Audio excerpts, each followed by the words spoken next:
Oh, good. Mallory made it. How are the roads?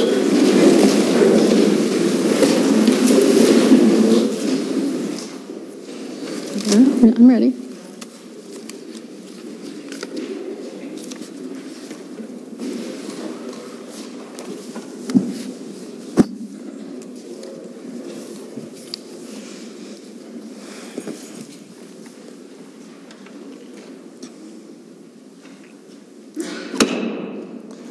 The House will be in order. The first order of business is roll call. The clerk will unlock the machine and the members will record their presence.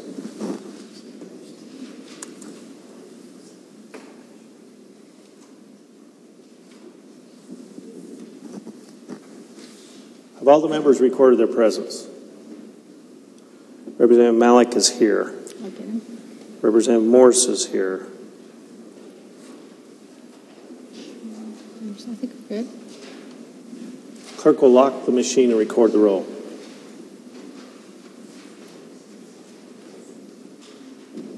The roll call shows 66 present, 4 absent and excused. A quorum being present, the House is ready for business. The second order of business is prayer by the chaplain, followed by the Pledge of Allegiance. Today the prayer will be led by Pastor Tom Doherty, and the pledge will be led by House Page Brooklyn Burke.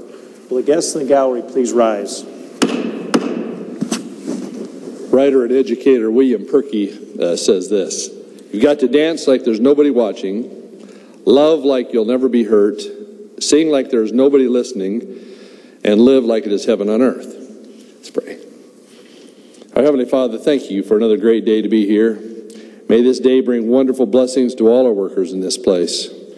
You have given each one of us in life choices to make. We can choose to be happy or choose to be sad. We can choose to press on in tough situations or to give up and throw in the towel. I pray, O Lord, you would help us to choose that which would bring glory to your name and would encourage all those that we deal with. Thank you, O Lord, for the moments of trial in our lives that strengthen us for future opportunities. When we are feeling weak and vulnerable, lift us up, O Lord, to know that we can make it and we can make good things happen, even in sometimes poor situations. What a blessing it is to call upon you this day and to begin another week. Continue to be with our leadership team in this room and give them knowledge that will help them as leaders. And Lord, be with the support staff today also, and may they all always know how much we appreciate them. Go with us as we begin this day. In the name of Jesus Christ, I pray. Amen.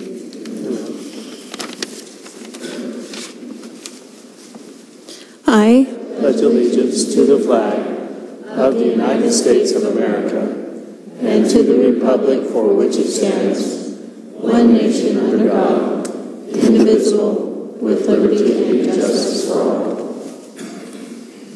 Thank you.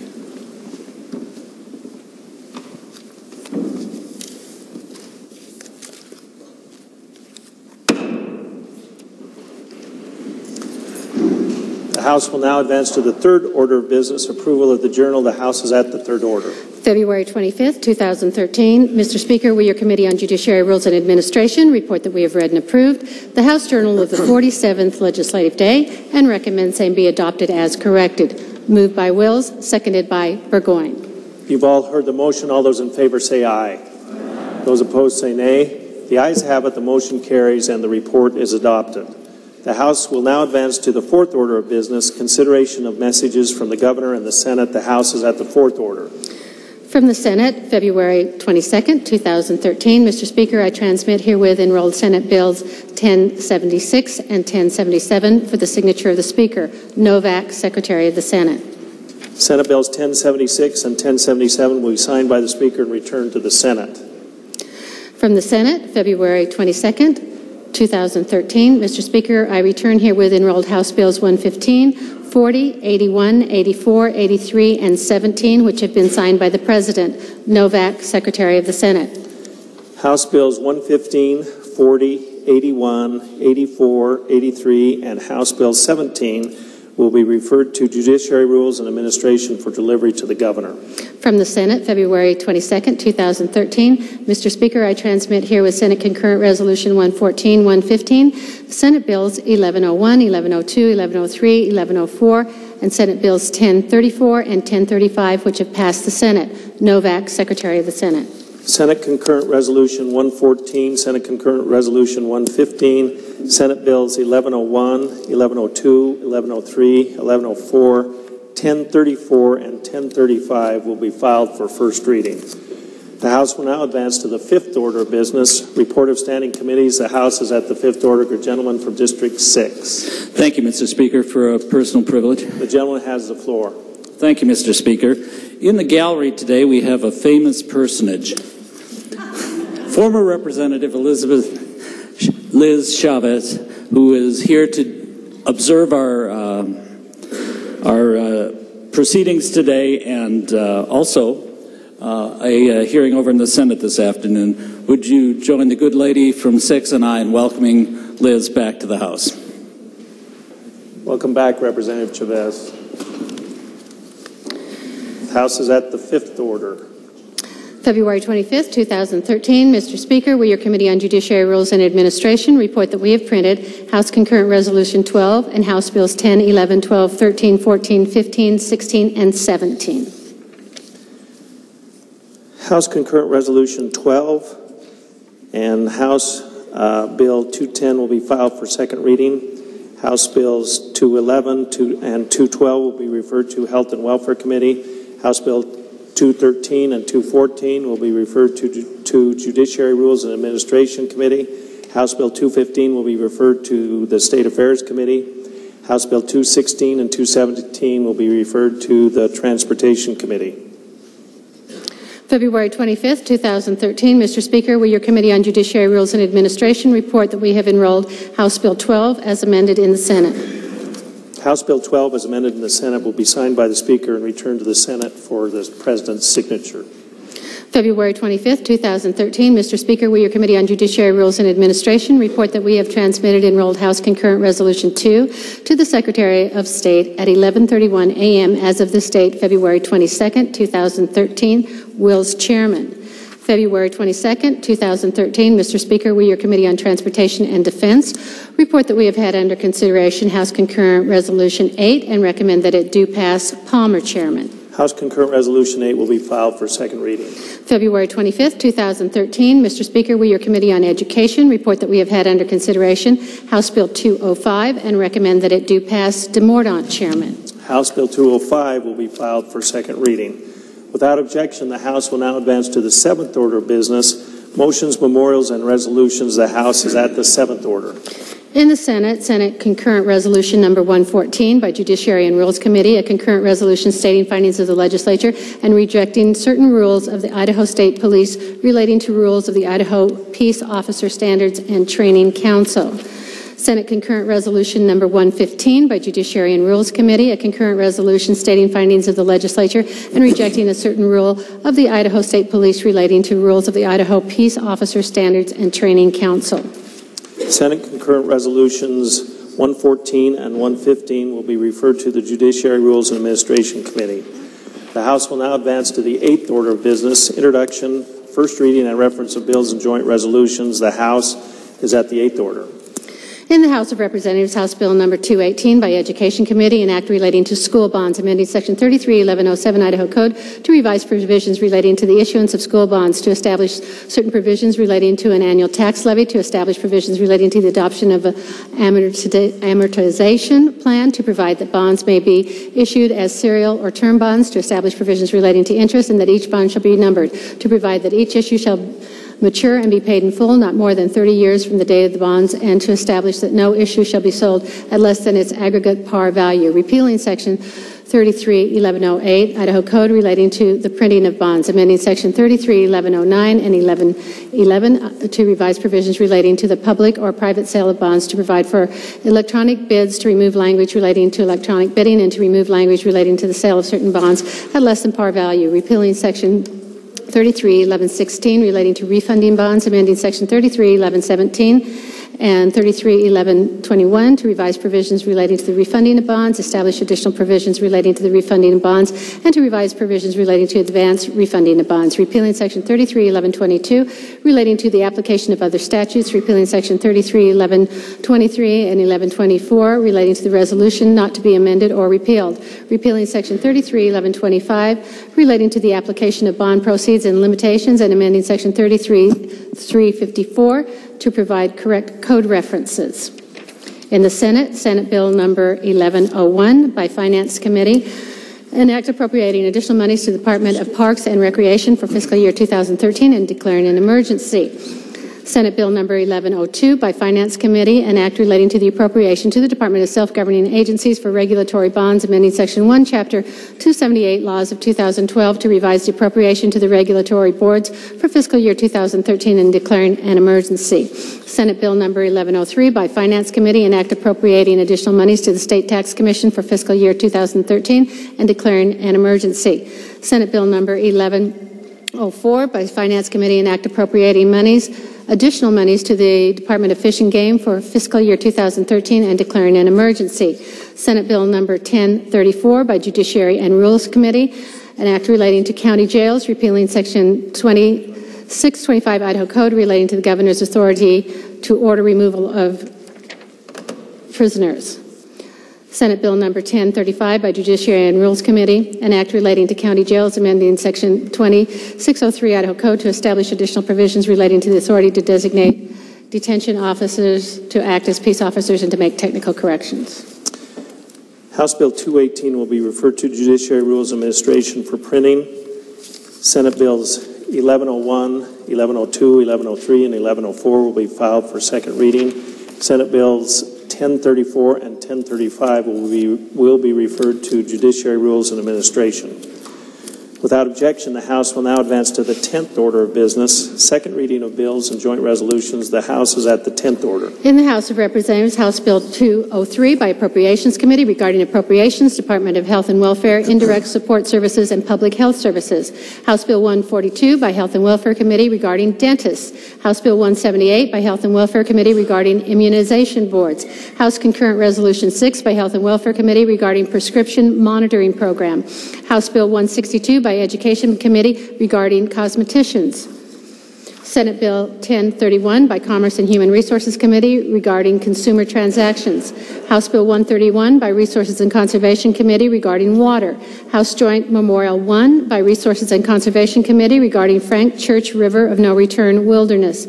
House Bill 102 by Judiciary and Rules and Administration Committee regarding Police Forensic Laboratory. House Bill 103 by Judiciary Rules and Administration Committee regarding fees. House Bill 105 by Judiciary Rules and Administration Committee regarding sexual offender registration. And House Bill 125 by Judiciary Rules and Administration Committee regarding guardianship and conservatorship. House Bill 203, 142, 178, House Concurrent Resolution 6, House Bill 162, Senate Bill 1031, House Bill 131, House Joint Memorial 1, House Bills 102, 103, 105, and House Bill 125 will be filed for third reading.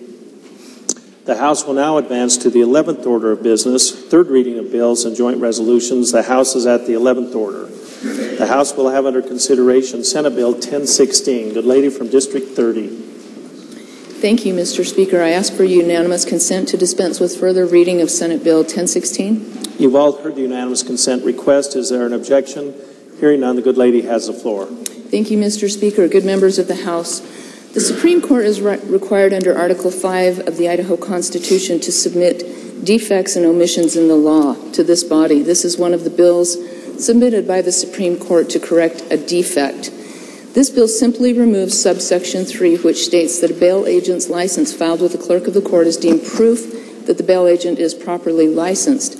This was adopted in 2010 to ensure that a bail agent could file bonds as long as the agent was properly licensed by the Department of Insurance.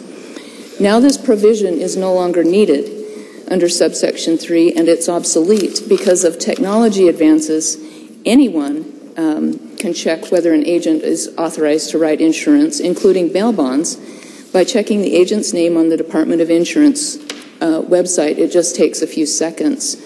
Additionally, subsection 3 can be misleading because a bail agent's license may have been suspended or revoked since it was filed with the clerk, so it may no longer be valid. Repeal of this section has been recommended by the Supreme Court and by the court's Bail Bonds Guidelines Committee, which brings together judges, lawyers, court personnel, and representatives of the bail industry. This passed unanimously out of judiciary, and we're aware of no opposition, and I ask for your support here. Thank you, Mr. Speaker.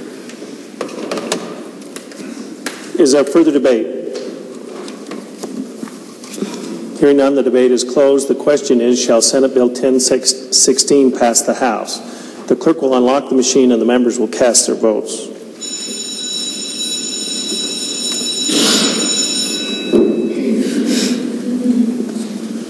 Has every member voted?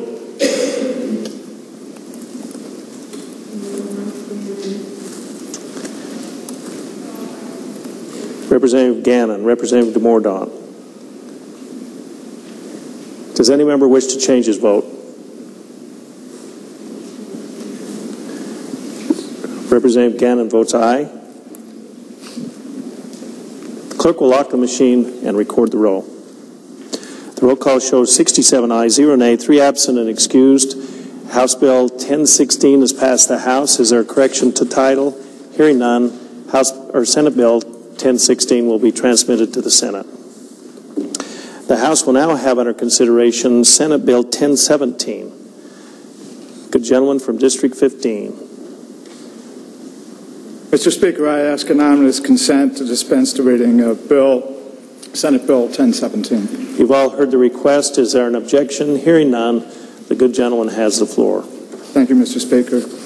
This bill is a bill of bills that the Supreme Court has recommended in its annual report to the gentleman on the second floor concerning defects or admissions in the laws as required under Article 5, Section 25 of the Idaho Constitution.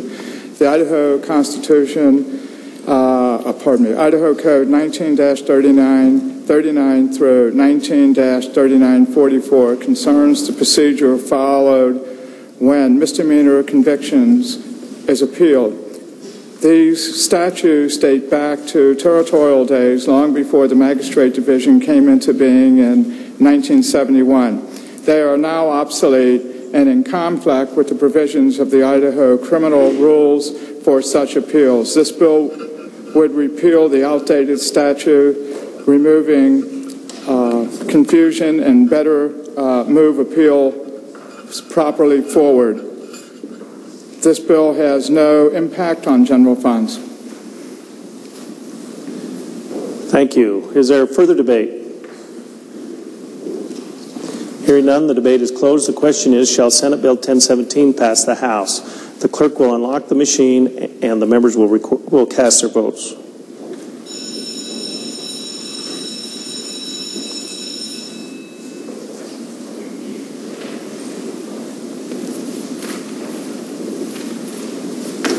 Has every member voted? Does any member wish to change his vote? The clerk will lock the machine and record the roll. The roll call shows 67 ayes, 0 nay, 3 absent and excused. Senate Bill 1017 has passed the House. Is there a correction to title? Hearing none, Senate Bill 1017 will be transmitted to the Senate. The House will now have under consideration House Bill 93. Good lady from District 9. Thank you, Mr. Speaker. I ask for unanimous consent to dispense with further reading of House Bill 93. You've all heard the request. Is there an objection? Hearing none, the good lady has the floor. Thank you, Mr. Speaker. Members of the House, this is a bill which will clarify so that those that live in rangeland will have the same advantage as those who live in the forested land to protect their property and the property around them. Last summer, we all were inundated with the smoke from the fires, as you well know. And this is not only a huge cost to homes and property, but it's also a huge cost in the environment and to our wildlife. And so a rancher group from down by Mountain Home last year decided that they would take advantage of a part of our law which allows them to form an association. This is a nonprofit association. They set their own rules, they assess themselves, but it is overseen by the Department of Lands. Now in our law it's not clarified for rangeland associations like it is for timberland associations. So that's what this bill will do. And right now, there is no formal protection on about 2.2 million acres of this rangeland. So the Mountain Home District was very successful this year. They were given a lot of training by BLM. They were given radios, a couple of tankers, and they brought their own cats. And they worked on a few fires on initial attack. And ranchers are usually the first ones out there on the rangeland. When you see smoke, you want to get out there and find out where your cows are and what you can do to prevent them from being burned up, of course. So our hope is this will stop having those huge, huge fires, because sometimes it takes the BLM a long time to get there, to get organized. The BLM was very, very pleased with what happened with Mountain Home. And IDL has now had a request from a group down by Jordan Valley, but in Idaho. They're called the Elahi Group, and another one over in Sailor Creek. And so this winter, BLM has already trained about 200 ranchers so they can participate in these organizations. For those of you that follow the sage grouse issue, this will be a huge help to protect sage grouse because their habitat is in these rangeland areas. And when they lose their habitat and are burned up, that doesn't do any of us any good. So I would ask your support of this bill. Thank you. Is there further debate? The gentleman from District 24. Thank you, Mr. Speaker. Would the good lady stand for a question? Will the lady yield? The lady yields. Lady yields. Good lady from District 9. Would this allow ranchers to initiate the fire suppression before the BLM arrives on the scene? What is the order of response? Is that specified in the association? We've all seen cases where ranchers were told they could not take preventive measures even though they were on the scene and had the necessary equipment.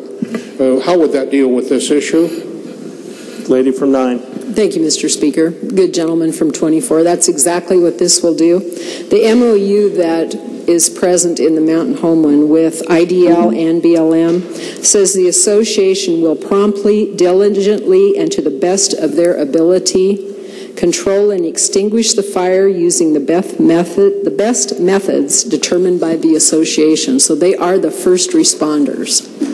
Thank you, good lady. Thank you, Mr. Speaker. Is there further debate? Good lady from District 18. Thank you, Mr. Speaker. Would the lady yield for a question? Will the lady from District 9 yield to a question? The lady yields. Lady yields. Thank you, Mr. Speaker. Good lady, I'm really concerned about the rancher's safety, and I know you have liability insurance in this, and you talk about liability, but I'm just concerned that we might put them in harm's way. And can you give me some more comfort with that? Lady from 9. Thank you, Mr. Speaker. Good lady from 18.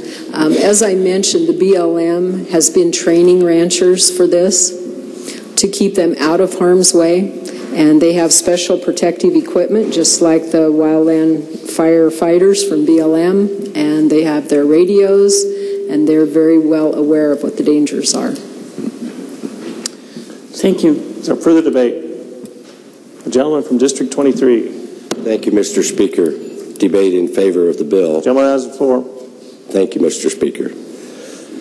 Folks, I happen to know a lot of those ranchers that are out there east of Mountain Home where that fire started up last year. John McCallum and his wife Teresa.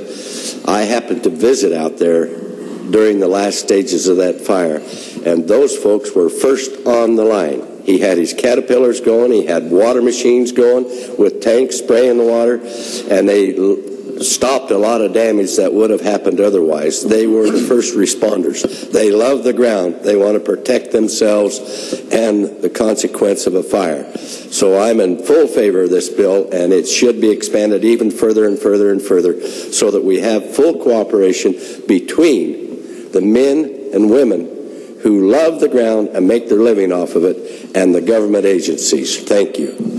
Is there further debate? Hearing none, the debate is closed. The question is, shall House Bill 93 pass the House? The clerk will unlock the machine and the members will cast their votes.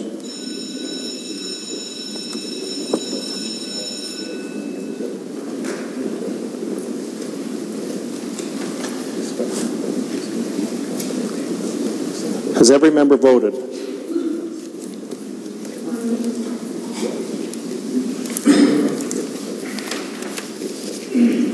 Does any member wish to change his vote?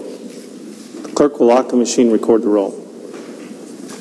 The roll call shows 67 aye, 0 nay, 3 absent and excused. House Bill 93 is passed. The House. Is there correction to title? Hearing none, House Bill 93 will be transmitted to the Senate. The House will now have under consideration House Bill 128. The gentleman from District 26. Mr. Speaker, I ask unanimous consent to dispense with the reading of House Bill 128. You've all heard the unanimous consent request. Is there an objection? Hearing none, the good gentleman has the floor. Thank you, Mr. Speaker. This legislation will change the life of a lien from 2 years to 3 years, making the time period for canal company liens consistent with the timeline for irrigation district liens. By allowing 3 years instead of 2 years, canal companies will have a better opportunity to work with landowners to address delinquent assessments. Without this legislation, more foreclosures on canal company liens are likely, especially in urban areas. This legislation only applies to Carey Act canal companies and will not impact other canal or ditch companies. This legislation will correct an inconsistency in the current law and is supported by the Idaho Water Users Association and the Food Producers of Idaho. Is there further debate? Hearing none, the debate is closed. The question is, shall House Bill 128 pass the House? The clerk will unlock the machine and the members will cast their votes.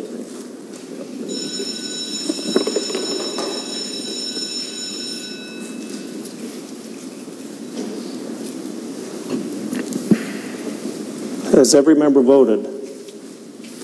Does any member wish to change his vote? The clerk will lock the machine and record the roll. The roll call shows 67 aye, 0 nay, 3 absent and excused. House Bill 128 is passed the House. Is there a correction to title? Hearing none, House Bill 128 will be transmitted to the Senate. The House will now have under consideration House Bill 129. The gentleman from District 19. Mr. Speaker, I request unanimous consent that we dispense with the reading of House Bill 129. You've all heard the unanimous consent request. Is there an objection? Hearing none, the gentleman has the floor. Thank you, Mr. Speaker. Members of the body, this legislation changes the rate of interest to be paid for delinquent assessments at the time of redemption from 8% per annum to 1% per month, or basically 12%. This is a housekeeping change that brings the different canal companies and districts into alignment. And the housekeeping change is specific to Title 43, Section 708, and what we're addressing is Title 43, Section 713. This legislation corrects an inconsistency between two different irrigation district statutes regarding the interest rate to be paid on delinquent assessments.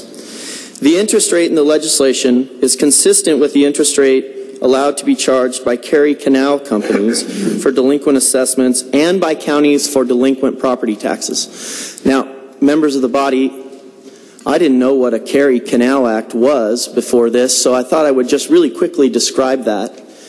The Carey Canal Act made it so that private companies could develop desert land in the West in the late 1800s. It wasn't very successful except for in Idaho. 60% of all Carey Act canals are in Idaho, so that's pretty great. What this addresses is irrigation districts.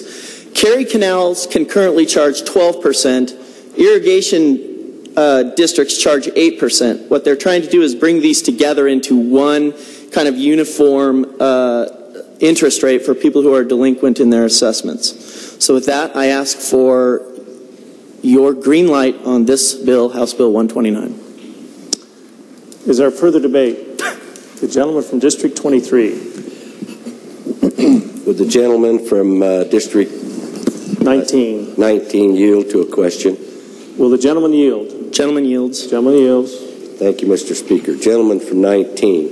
Was there any consideration at all from moving the other irrigation districts that had 12% per annum down to the 8% per annum. Gentleman from 19. Mr. Speaker, thank you. The consideration here would then have to include property taxes. And so it's a much simpler solution to move one group from 8% to 12% than it is to change county delinquent taxes from 12% to 8% across the entire state and reduce Cary Irrigation District taxes all the way down to 8%. So what this is doing is it's taking a small community that has had tax code legislative statutes that haven't really been modified since the early 80s and bringing them to current standards regarding the rest of the property-based delinquent assessments. Mr. Speaker, to debate the bill. The gentleman has the floor. Thank you. Ladies and gentlemen, some of us in here, and I didn't know till recently what redemption is. Redemption allows the property owner or the lien holder to redeem the property within 1 year after the property's gone through the sheriff's sale. Now, all we're going to do with this legislation is make it more difficult if a person has had financial troubles for some time to be able to redeem that property if he comes up with the money to redeem it by changing it from 8% to 1% per month. And I don't know if that 1% per month is add-on. In other words, every month the interest is added on, you charge 1% of that. That's compounding interest. I'm not sure just how that works, but if that's the case, it makes it even worse.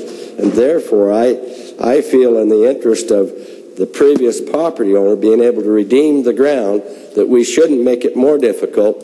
If anything, we should make it less difficult. Thank you. Is there further debate? Hearing none, would a good gentleman from District 19 care to close debate? Just to clarify, the 1%, as the good gentleman from 23 said, there's a 2% penalty for being delinquent on your charge, and this is the interest rate as they're moving toward redemption. It brings all property delinquency assessments into alignment, which is fair and reasonable, and I hope to have your green light on this. Thank you. The debate is closed. The question is, shall House Bill 129 pass the House? The clerk will unlock the machine and the members will cast their votes.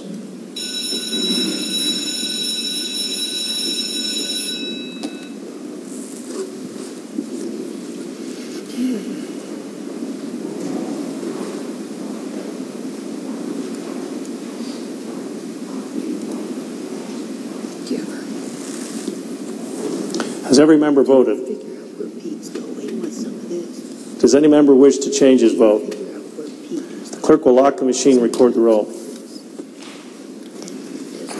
The roll call shows 41 aye, 26 nay, 3 absent and excused. House Bill 129 has passed the House. Is there a correction to title? Hearing none, House Bill 129 will be transmitted to the Senate. The House will now have under consideration House Bill 130. The gentleman from District 34. Thank you, Mr. Speaker. I would request unanimous consent to dispense with the reading of House Bill 130. You've all heard the unanimous consent request. Is there an objection? Hearing none, the good gentleman from District 34 is recognized to open debate. Mr. Speaker and members of the House, House Bill 130 is kind of a bill that clears things up on the election of a director to a water district. This bill outlines the requirements for requirements for the qualifications of a director, of a person to become a director. And those qualifications are that to become a director of a water district, a person must own property within the district and reside within the district. There has been occasion in the past where someone may have been qualified to serve on the board of directors of a water district. Then they sold a parcel of their land or their home or something and moved into town or something, and they didn't live there anymore and they were not qualified. And yet they didn't say anything about it. This bill requires notification to the water district if a person who is a director is no longer qualified. But it also requires that a person sign an affidavit that they are qualified prior to the time that they are elected. They have to file that when they file their nominating petition.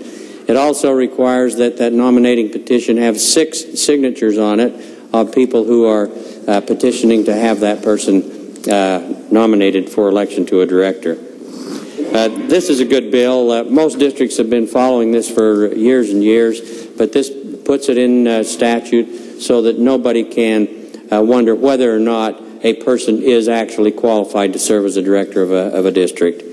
This is another thing it does here in this bill that I think is a good thing. Many times there's only one person running for office for a director in a district, and yet present law requires that the other commissioners of the district, the other directors of the district, meet on the first Monday after the election to canvass the votes and announce the election. Well, if there's only one person running and that person got all the votes, there really isn't much need to do that. So this allows the board of directors of that district to canvass the votes and announce the results at their next regularly scheduled board meeting, saving the expense of having an additional meeting to declare one person the elected director. So it saves some money, and most districts have been doing this anyway, but this makes it a statute. So with that, Mr. Speaker, this is a good legislation. This clears up things and makes it clear to people participating in a water district what the rules are and the qualifications are. Thank you. Thank you. Is there further debate? Good gentleman from District 6. Thank you, Mr. Speaker. Brief question, if I might. Will the gentleman yield to a question? Gentleman yields. Gentleman yields. Thank you, Mr. Speaker, and good gentlemen. If a board member ceases to meet the requirements, in other words, they do move into town, are they required to resign from the board under this law?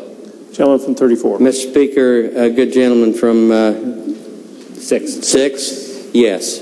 A person must be qualified to serve as a director. Thank you. Is there further debate?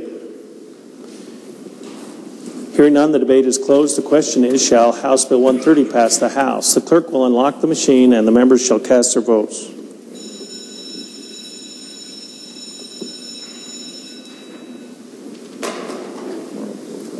Has every member voted?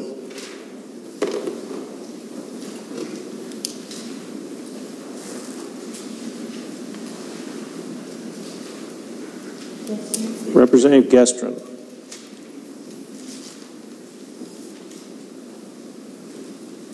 Representative Gestrin votes aye. Does any member wish to change his vote?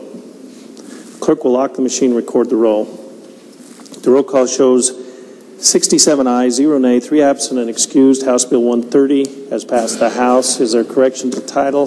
Hearing none, House Bill 130 will be transmitted to the Senate. The House will now have under consideration House Bill 132. Good gentleman from District 8. Mr. Speaker, I request unanimous consent to full reading of House Bill 132 be dispensed with.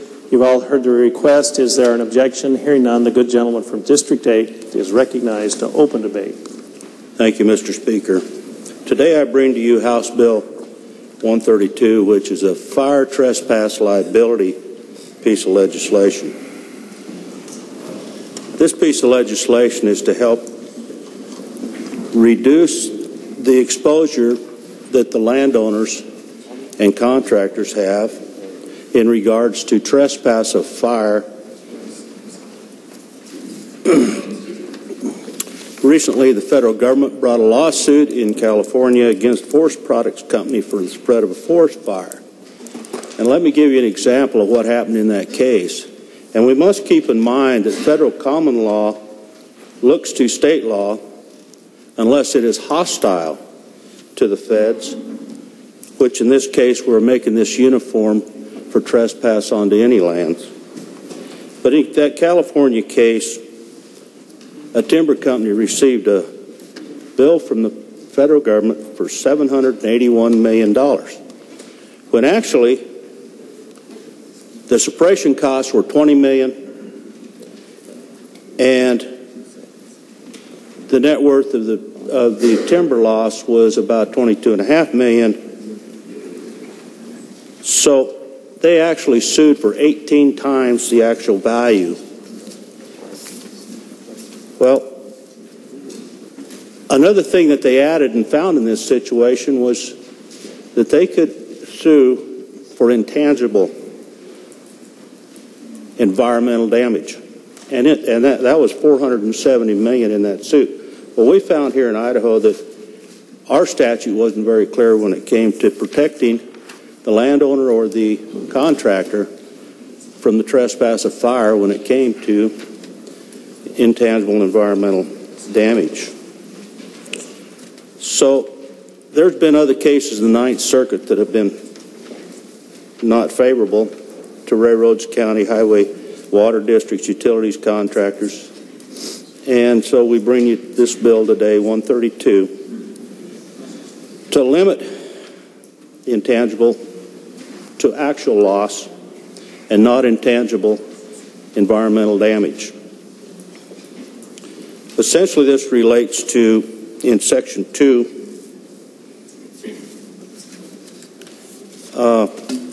tangible and actual loss and not the intangible environmental damage. And then in trying to further define this, you'll find, actually go back to Section 1 in the legislative intent, it is to make it so its recovery is limited to resource suppression costs, economic damages, and either the diminution of fair market value of the real and personal loss or the actual intangible cost for restoration.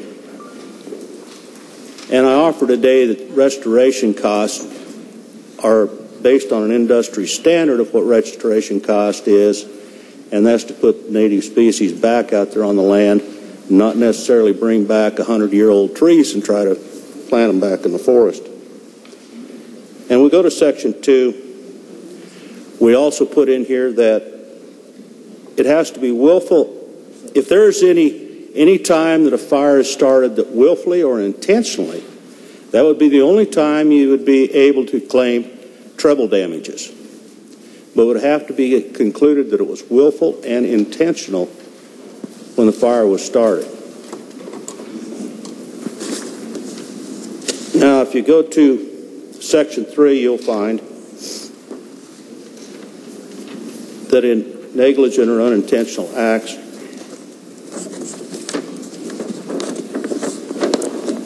when it's not intentional, there it spells out exactly what you can claim as a neighboring landowner or as a state or as a federal government would be cost for controlling a fire, and specific economic damages is laid out there. This piece of legislation also contains an emergency clause because we have another fire season approaching, and many times those begin before the 1st of July. There are currently 15 co-sponsors, and there's a long list of supporters for this piece of legislation. Industry, Cattle Association, wool growers, amongst some. Also the Loggers Association, IACI, and others have reviewed this legislation and approve of it. It was passed unanimously out of Resource Committee with a do-pass recommendation. And ladies and gentlemen of the body, I ask today for your yes vote. Is there further debate? The good gentleman from District 16. Thank you, Mr. Speaker. I will be voting no on this bill today. We get back to, in this bill again, to the fundamental issue of accountability and responsibility. The common law of Idaho has developed over time in our courts with respect to what the proper measure of damages is. And I want to remind you of some scenarios where this bill, I think, takes on a posture that will be positively harmful to Idaho businesses. One of the things that as I understand it, this bill will not allow someone to recover for is a loss of time. Let us posit a hypothetical. You have a situation where a fire consumes timber in a timber sale. And whoever was going to log that timber and whatever mill was going to process that timber no longer has access to that timber. And what are they entitled to? Well, the owner of the land is entitled to the value of the timber, but the contractors, what do they get? Nothing. If the people who plan to harvest the timber and process the timber in a lumber mill, if those are the people who own the timber, they get the value of the timber. Imagine the cash flow problems if a year or two's worth of timber goes up in smoke, literally, and all you get is the value of the timber. You get nothing for the fact that you're out of business for 2 years. Now, the Idaho courts, I think, properly say in that kind of a situation, you are entitled to additional damages above and beyond the actual value of the timber for the loss that your business suffers as a result of that fire. This bill would give you nothing. Posit another scenario. A corporate jet of an insured out-of-state corporation is negligently piloted and crashes on forest land in Idaho. Timber is burned. Same situation. This doesn't just protect our local businesses. This would protect an absentee from escaping paying the true value of the loss to this state and to companies in this state for a negligent act. Is that what we really want to do here?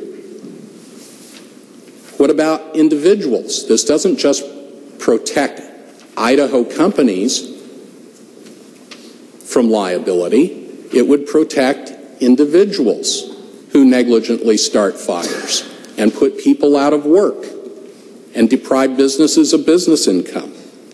I understand the sentiments for this bill. I understand what it's trying to get at, but I think it does it far too broadly, and the implications of what it will do and who will be harmed at the end of the day have not been adequately thought through. Thank you. Is there further debate? Gentleman from District 15. Thank you, Mr. Speaker. I have a little different concern than the good gentleman from 16. My concern is that it seems to me that we're expanding liability where perhaps there is none.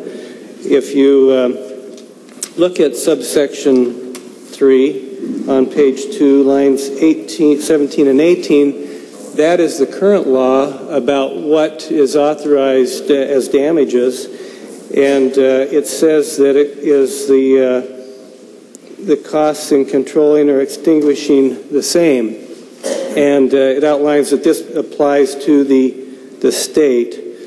When we go down to the additional language that's being added, we're adding a lot of different things, including economic damages, environmental impact, and all sorts of things.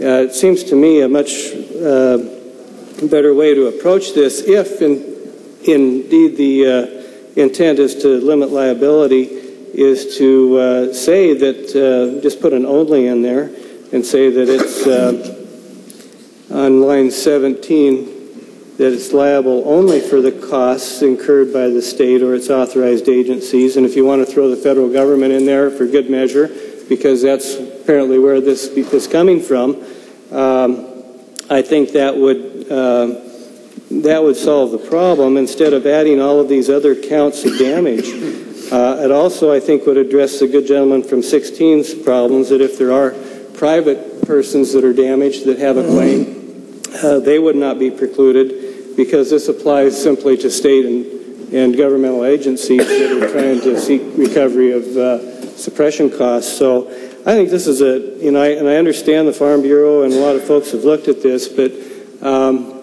I have some real concerns about this maybe adding liability where we don't have any, and that it could be handled a lot more simply. Is there further debate?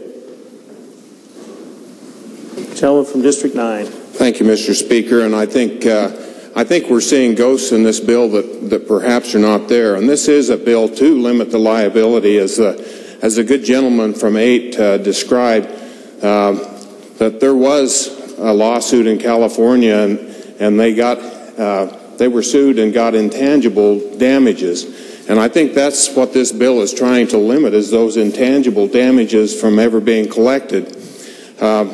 Certainly, you know, and it's a fairness issue as well. If a fire is started by negligence on federal land by the federal Forest Service, you know, if their slash burning or something gets away from them, you have no recourse if it gets onto your personal property, and you can't sue for anything. So I think that this is a good piece of legislation. I think it was fully vetted in our committee, and I think we should all vote green on this. So further debate? Hearing none, would the good gentleman from District 8 care to close the debate? The gentleman would. To get to something the good gentleman from 16 had to say, we do have a provision in this bill for economic damages. So this is where you get your ability for businesses to have the opportunity, because they're the ones that would be economically damaged here. The good gentleman from 9 referred to many times when a fire on the public domain gets away and gets on your ground, you don't have the opportunity to reclaim damages. I can attest to that personally. And this fire would not have been a problem, but a fine firefighter from back east was the one responsible to light a backfire. It burned out a ranch. It burned out, and this is in the Frank Church Wilderness. Burned 3 cabins on a subdivision that I'm party to. And the damage sometimes are tremendous, but on the other hand, you don't have an opportunity. You can file a claim, you don't get anywhere. But we do not need to afford them that same opportunity to burn us out. I think this is a good bill. It doesn't restrict things tight enough, maybe. But today, this is a good start, especially to eliminate the ability to sue for intangible environmental damage. So, good members of the body, I ask for your yes vote today to protect the good people of Idaho. Thank you, Mr. Speaker. Thank you. The debate is closed. The question is, shall House Bill 132 pass the House? The clerk will unlock the machine and the members will cast their votes.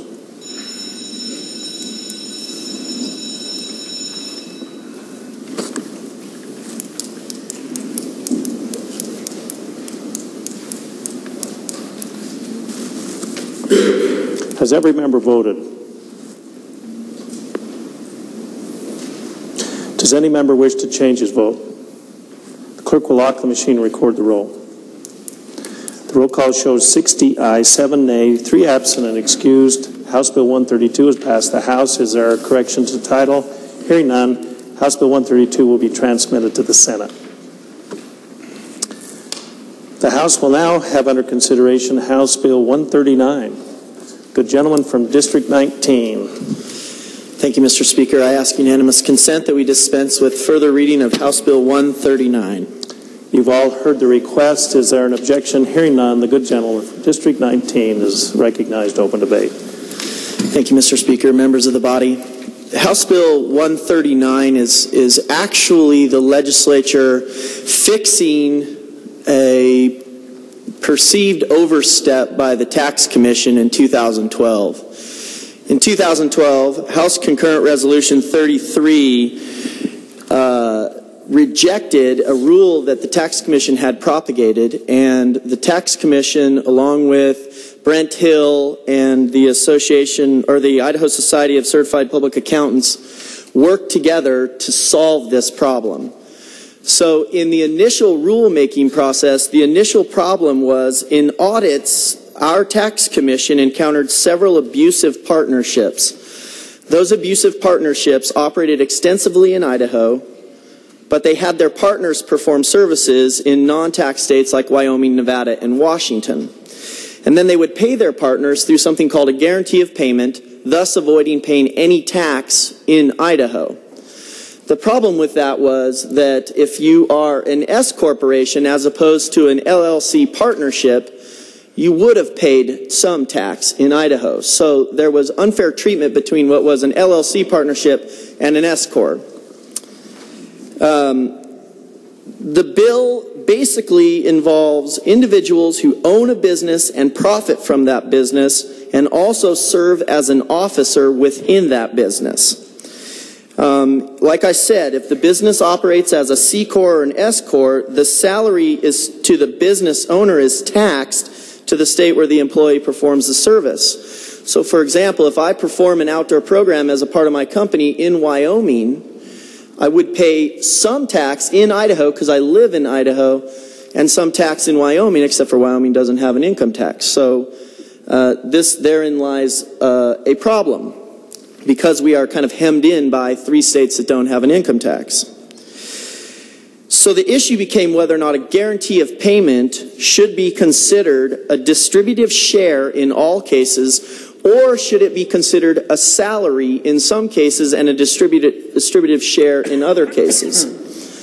What the Tax Commission did is they said it was a distributed share in all conditions when they audited these companies, which meant they had to pay tax in Idaho regardless of where this service was performed. That's kind of at issue here.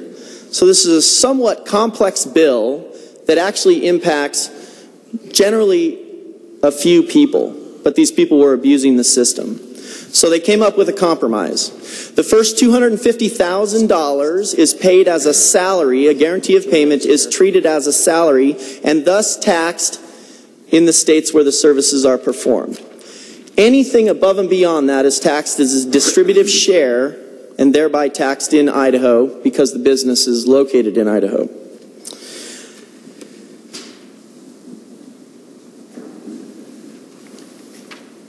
I'm very concerned I'm going to have questions on this one, so I'm making sure I'm clarifying everything here. And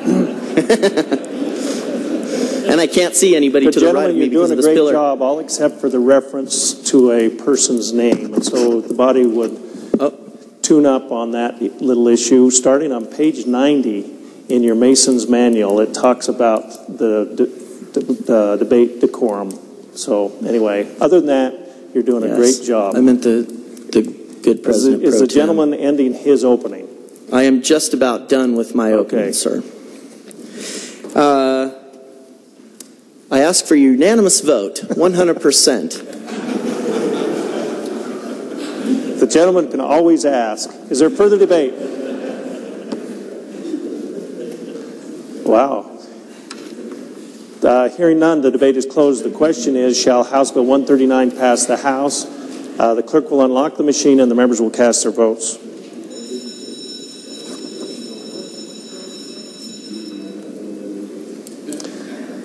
Has every member voted?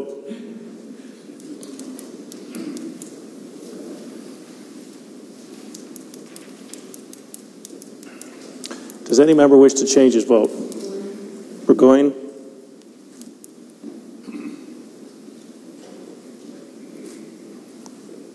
Does any member wish to change his vote? The clerk will lock the machine and record the roll. The roll call shows 65 aye, 2 nay, 3 absent and excused. House Bill 139 has passed the House. Is there a correction to the title? Hearing none, House Bill 139 will be transmitted to the Senate. The gentleman from District 14. Mr. Speaker, I ask unanimous consent that the remaining bills on the third reading calendar hold their place one legislative day. You've all heard unanimous consent request. Is there an objection? Hearing none, the remaining bills on the third reading calendar will hold their place one legislative day. Good lady from District 5.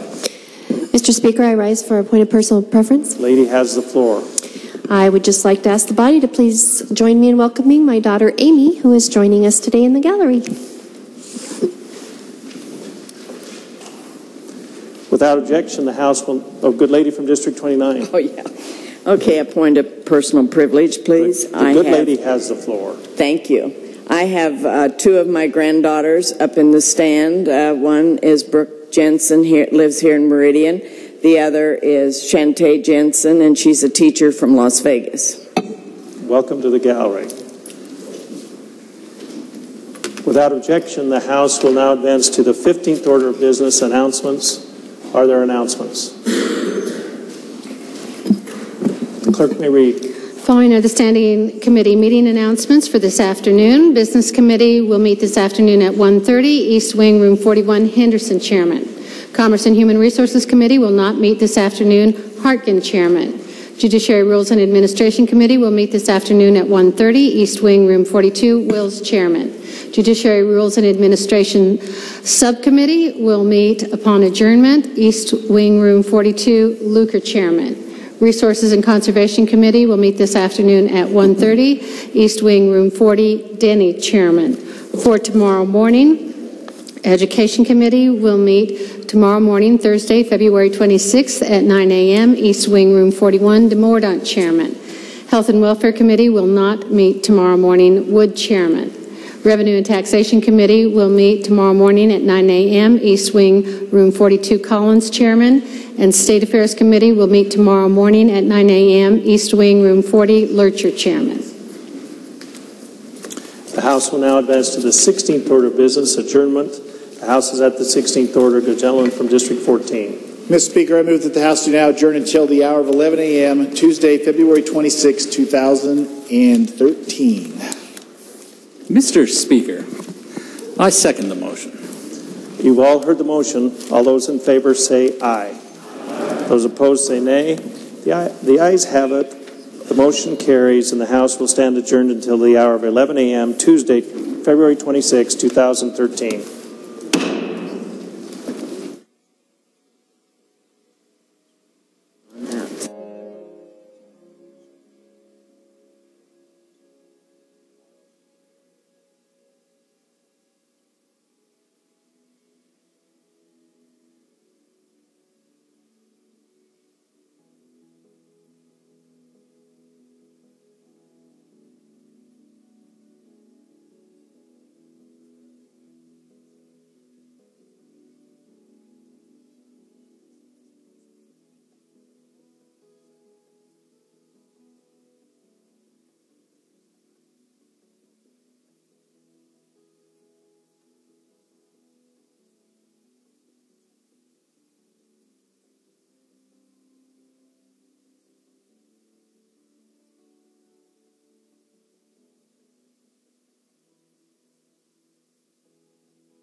Welcome to Idaho in Session, Legislature Live, the House channel. Idaho in Session is sponsored by the Idaho State Broadcasters Association, the J.A. and Catherine Albertson Foundation, Union Pacific Foundation, Idaho Association of Counties, Idaho Cable Telecommunications Association, Association of Idaho Cities, and your contributions to the Idaho Public Television Endowment.